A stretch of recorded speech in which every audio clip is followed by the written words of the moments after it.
কাল ছিল ডিম্পুর জন্মদিন। ডিম্পুকে জানো? ডিম্পু হলো আমার নাচের স্কুলের ফ্রেন্ড। এই যে এটা ডিম্পু, ওর ভালো নাম আরাধিতা। ও একটু দুষ্টু কিন্তু আমার খুব ভালো বন্ধু। আমরা যখন খেলি একটু পর পর আড়ি আবার ভাব হয়ে যায়। এই দেখো, এই কেকটা আমার মামি বানিয়েছে ডিম্পুর জন্য। এটা হলো জ্যাম কেক। আজকের দিনটা ডিম্পুর জন্য খুব স্পেশাল। ওই দেখো বিয়ন্নাকে দেখতে পাচ্ছ? ডিম্পুর পাশে ওটা বিয়ন্না। আমি আরাধিতা আর বিয়ন্না আমার মামির হাতে কেক খেতে খুব ভালোবাসি, আর আমরা একসাথে খেলতেও খুব ভালোবাসি।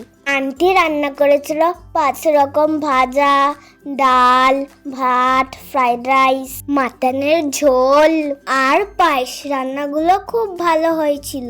তোমাদের কেমন লাগলো আজকে ভিডিও জানিও। টাটা।